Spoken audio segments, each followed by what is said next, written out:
So hello mga kabusing, welcome back again to my vlog.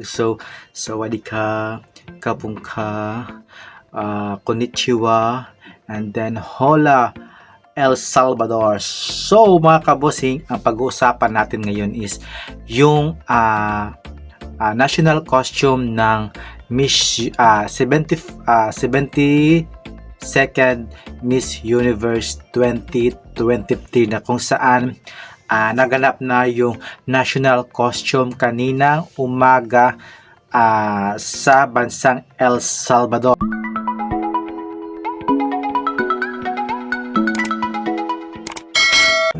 So ayan mga kabosing, welcome back again to my vlog. So ayan mga kabosing, nanood pa ako kanina ng preliminary competition ng national costume ng Miss Universe 2023 na kung saan ginanap sa bansang El Salvador. So kung sino-sino yung mga nag-stand out mga kabosing sa kanilang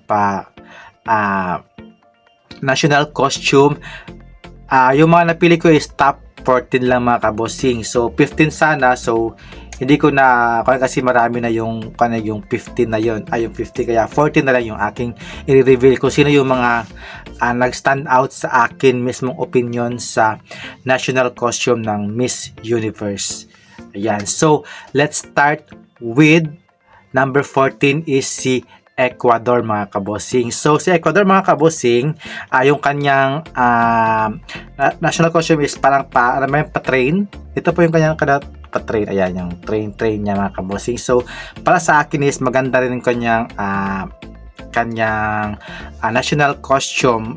Kakaiba din yung kanyang national costume, kaya nilagay ko siya sa number 14. At syempre for my number 13 spot is yung Brazil mga kabosing, yung tatlo yung kanyang ulo ng parrot. So ito siya, oh. Ayan. Yung parrot niya tatlo. Maganda rin yung kanyang national costume ni Miss Brazil. At syempre for my number 12 spot is yung si Angola. Maganda rin yung kanyang national costume ni Angola. Ayan, oh. Maganda rin.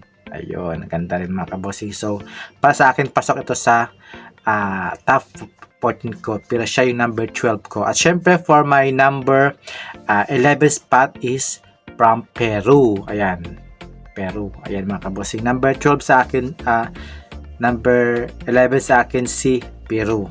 At syempre for my number 10 spot is yung si Dominican Republic. So ito yung kanya, kay Dominican Republic. So maganda rin kanyang national costume din, parang banana leaf, parang puno siya mga kabosing.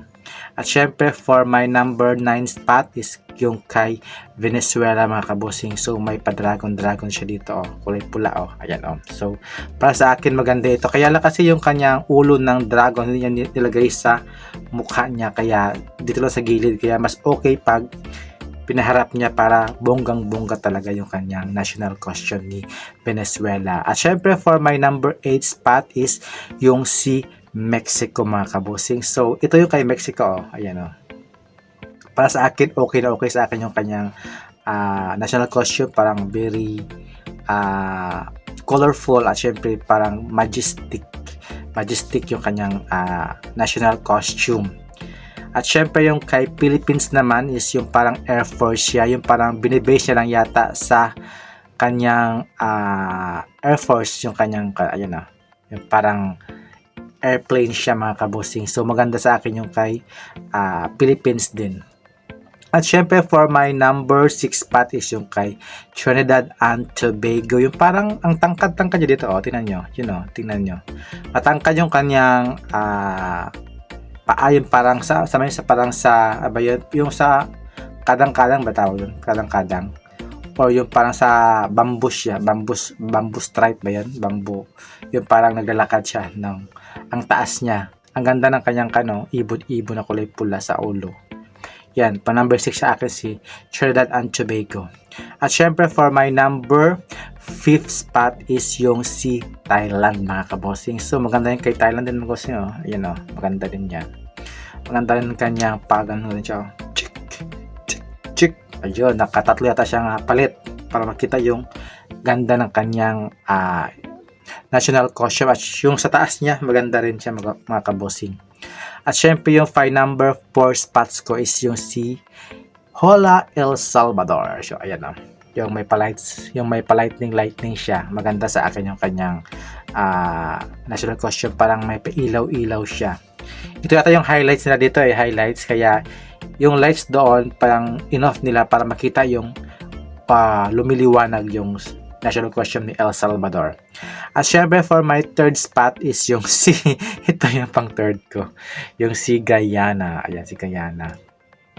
Ayun, si Guyana sa akin parang okay sa akin din to kasi parang